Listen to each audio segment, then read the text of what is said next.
Now, I told you earlier that I was there Friday morning, the 19th, and I looked around the house. I was looking for surveillance cameras, thinking hopefully maybe they have surveillance. You know, a lot of people have surveillance cameras, these different things, and maybe they had recorded something. It would be on a recording, but I couldn't see any surveillance cameras other than the Ring doorbell that the mother told me was from the previous owner, and it doesn't work. So, but here's what's interesting, ladies and gentlemen. You see those two photographs? Let me zoom them out again. Okay? Well, I'm talking to her. The son also pointed this out to me when I got there, but I waited before I got into this. And then the mother says, now, I'm going to put this up on the screen here. You saw this, okay? The lamp pole on private residential property in their rear yard. They're renting the property. It's their own property. And that's the lamp post from a couple of months ago, I guess, when the house was being sold earlier this year. Or whenever. It doesn't matter. It just shows that's where the lamp post is on private property. Okay, let me get rid of that. Now, ladies and gentlemen, look at this. Okay, that's the lamp post in the backyard. I'm sorry the thing's not clear, but I took it from the video that I had, and I don't want to show the video because it'll show the address of the house. Anyway, so now she tells me, as you can see there's two surveillance cameras, and you go up from the lamp down the cameras, and you see that box, okay? Now, I was out there early in the morning. I left, I guess, maybe 11:30, somewhere around there, because I couldn't get nobody in the neighborhood. I couldn't get nobody at the house. Now she tells me that, this is what the mother's telling me. She says, on Friday, May 19th, about 12 o'clock, a personnel from the Las Vegas Metropolitan Police Department arrived at home and told her that they were given permission from the owner of the property to install police video surveillance cameras on their property, and that they needed to go into the backyard to access that. And she said they did. So they went into the yard, they put the cameras up, and she told me that they told her it was for their protection. That's what she told me. And that police personnel told her the cameras have 300, this is her own words, 360-degree rotation and are equipped with microphones. Okay? Now, I was in the surveillance business with the casinos for years and did my own install for people on surveillance. So, with 360-degree rotation cameras, they're PTZs, pan-tilt zoom. In other words, they can pan it 360, or they can tilt them up and down, elevation, and they can zoom the lens into wherever they want. So that pole you see there was at that house, the light pole with the surveillance cameras. When I was there, this interview was conducted later in the evening. I went back to the house later on, and that's when I got this interview. So she said at 12 o'clock Friday, the police personnel came out and installed that. Now, if you, like I said, you see the box up on the top, I believe that's a microwave transmission. Not to get technical, but microwave transmission, maybe through cell phone, they do it and do 5.8, anyway, get into the technical stuff, possibly going to a repeater, but she said they told her they're monitoring it from somewhere in Metro headquarters. So that's what she told me. I'm not making this stuff up, but as you could see, that's the lamppost in their backyard on private property that the police came on, and according to her, put these surveillance cameras there. Now, while I'm talking to her, she's telling me they're probably looking at us right now. And I said, well, if they are, they can, because if you see the camera's line of sight, the camera can see you. And you can see we're in the front yard, so the cameras can look right over the roof of the house. So, ladies and gentlemen, and she was concerned. She says, well, they told me, as what protection? She goes, maybe because people are coming over, like people are asking about what's going on. So a lot of people know about this. Ladies and gentlemen, I'm going to show some videos here in a second, okay? But these cameras, to me, are troubling. If indeed they were put, I'm not saying the woman was lying, I'm just telling you exactly what she said. They were put on that property by LVMPD personnel who said they got a permission from the owner. That's what she said. So I'm going with what she told me. And, I would have saw this early in the morning if they were there. I didn't notice them. You know, maybe I'm not brain dead, but anyway, she said they came out 12 o'clock. If I would have stayed at the property another half hour, I probably would have seen these people come in. But ladies and gentlemen, that's what she told me. That is the light pole with the cameras, surveillance equipment on there, as I saw it Friday evening at this residence in the northwest section of Las Vegas. If indeed those cameras, and I'm not saying they weren't, because I'm going with what the family told me, if those surveillance cameras that were there Friday night, okay, were put in by the Las Vegas Metropolitan Police Department, and they're monitoring them from their location somewhere, and one of the cops told me maybe the Fusion Center or something, that's neither here nor there, is why would the police put police video cameras on private property to watch the house for the safety of the residents, the family? Because normally what they do is if you have a problem, the cops come out and they say, you know, maybe you need to hire a surveillance contractor to get some, you know, surveillance cameras on your property. Because I used to do surveillance camera installs. That's what they say. But it's very puzzling. There's another thing, too, that kind of bothers me with this. He said they got permission from the owner. Was this done through a court order, even though it's on private property?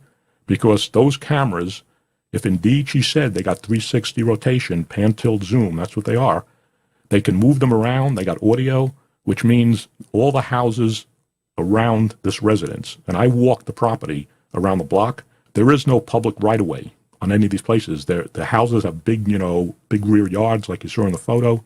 They back up to one another. But that camera, you can see from the other side of the street, can zoom in, if they are zooming the cameras, PTZ zooms, like you said, 360 rotation, into other people's property, right into a window. So it's puzzling. It's puzzling to me that the police would put police equipment video surveillance on this property for the safety of the family. That's what she said they told her. If you have not heard of Doug Poppa, he's a fascinating fella. First of all, he's an investigative journalist, an independent, right? But he's also a former cop. So that gives him some credibility here in terms of how to investigate the right way. He's been following this story since the very beginning. He was the first person to actually interview this family, the 911 family, actually 2 times in person. And one of the times when he was interviewing the young boy, the teenager named Angel, the one who's dropped the YouTube videos, etc., Angel was on the phone on speaker with a female voice, and the female voice was requesting that Angel get the license plate of Doug Poppa, the person who was conducting the interview. It was all very kind of hinky and odd. I want you to see it for yourself. Take a look. Angel. Yeah. Can you do me a favor? Yeah. Can you get his plate? His license plate? We'll get your license plate. Who was the woman? Well, I can't answer that, but Doug Poppa can, and lucky for me, he's joining me live now. Doug, it's great to have you on the show. Thanks so much for doing this. Excuse me? Did he tell you who it was on the phone eventually? Yes, it was the female detective who came out with the family. There was a male and female after this incident, like days later, who came out and talked to them.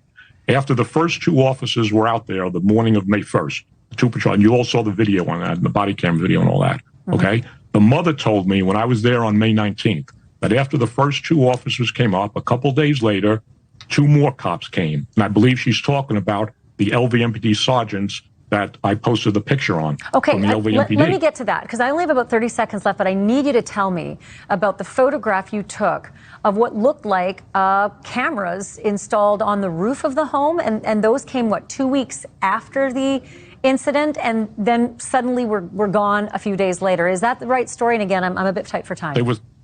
They were installed on May 19th in a lamppost in the rear yard of the family's home. They were installed by the Las Vegas Metropolitan Police Department, Homeland Security Division, that's run by Assistant Sheriff Sasha Larkin. The cameras were there when I saw them on May 19th, and they were pulled out 3 days before May 27th when I went back. And I have that confirmed from the family, and my police sources said those were definitely installed by the technical and surveillance squad that works for Homeland Security under the direction of Assistant Sheriff Sasha Larkin, and they pulled them. Now, I want to say something real quick. I know we're short on time here, okay? They pull those around 3 days before May 27th. That was the second podcast that I aired when I exposed those cameras, okay? Now, there's talk. The parents, I said, why did they put them in there? They said, they came to the house and said, we got permission from the owner. We want to put this on your property. Can we? It's for your protection in case people come. But you got to remember something, okay? This thing didn't go viral to June 7th. The cameras were uninstalled 3 days prior to May 27th. Well, that's odd, Doug, because obviously if it goes viral, then I can understand harassment cameras. But before most people even knew about this family or this young man, I wouldn't imagine that no other harassment complaints get cameras like that. Doug, I have to cut it there, but the conversation's not over. I hope you'll come back. Yes, because there's a lot more. One thing real quick. Don't discount that Ring camera that was not in the neighborhood of the house. That was somewhere else on another part of town. That's also being across social media. Okay. And I cannot verify where that location was. It definitely wasn't across the street from the home. Okay, so it was another neighborhood, and we're still on verification and fact-checking on that. That's right. I have no idea where that was. It could have been on the other side of Vegas. He's continuing to investigate this. He's been on it since the beginning. Doug Poppa, thank you for being on with us tonight. Really appreciate it. Thank you, Ashley. And that was sent out to my Twitter by Darcy Spears, chief investigator for 13 Action News, and that's the response that she said she got from Metro, and you could see it, saying that here's the statement Metro gave us. After the initial contact with LVMPD, the family at the residence reported they heard noises in their yard and were afraid of their safety. And then it says, we installed, it says we offered to set up cameras to help ease their concerns of someone coming to harass and or harm them. Now, on the 18th, you see the response to same thing. That's from News Nation, and they said the same thing. Las Vegas Metro Police Department statement, and that's what they put in on News Nation. And it says, after the initial contact with LVMPD, the family at the residence reported they heard noises in their yard and were afraid of their safety. We offered to put cameras up to help ease their concerns of someone coming to harass and or harm them. So Metro just acknowledged to the press that they have a policy that they will install surveillance cameras on private property if they feel you may be harassed or threatened or harmed. The cameras at the family's home were being monitored, no doubt, at the Southern Nevada Counterterrorism Center. We need to find out why. If the police department is saying they just felt that this family may be harmed or hurt, so they put these cameras in. May 6th, the Las Vegas Review-Journal, I think it was Sabrina Shore, and I don't have the title here with me, but it was something to do with stalking, where stalking victims weren't getting help. And I'm just going to read a passage from the article. I'll tell you why I'm reading it. And she goes on here and she says, she's talking about to the stalking victim who went to police for help. And then they're quoting here, it says, he told me at one point, this is the detective, she's going to him for help. He told me at one point that Metro has bigger fish to fry, and this was not important, and he wasn't going to do anything. Bennett said, that's the stalking victim. I was pissed. Someone was telling me my address, the names of my family members, and that they're going to come to my house with a gun. They have a policy that says if you feel threatened, we'll come out and install cameras on your property. Because this woman is saying, this is more serious than the alien stuff, because she says right here, this person was, I was pissed. Someone was telling me my address, the names of my family members, and that they're going to come to my house with a gun. That is a legitimate 100% threat. Why didn't Homeland Security go out? Attorneys in Las Vegas need to get in on this, because Metro just acknowledged to the national press that they have a policy that they'll come out to your house and they'll install these cameras on their property so they can be watched at the Southern Nevada Counterterrorism Center.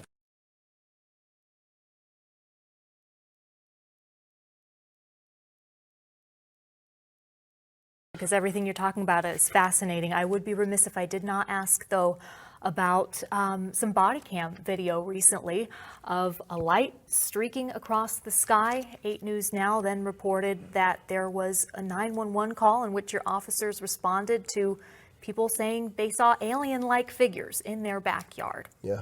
What can you tell us about that case? All that's true. That all happened. We captured it on body cam. It looked to me like a bright light coming across the sky, like potentially a meteorite or something of that sort. Very shortly thereafter, we had citizens calling in 911 and saying they saw, I think it said 7, 8, 9, or 10-foot aliens in the backyard.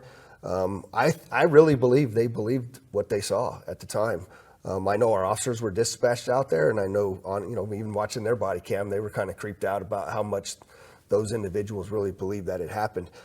Some of the aftermath of that, there were some cameras that were put up because there were some individuals. Metro put cameras up there because we were trying to protect the house and the individuals that were coming by. I've heard the stories of, blacked out sedans and federal government. If that's true, I haven't been notified of it by any federal agencies, and I've never seen it or had it reported to me by my individuals.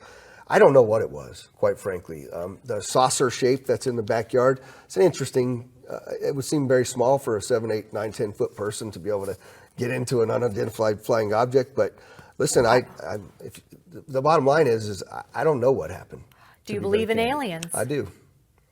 I think the universe is too big for us not to have other life. Sheriff Kevin McMahill, thank you so much for your time and joining Nevada Week in person.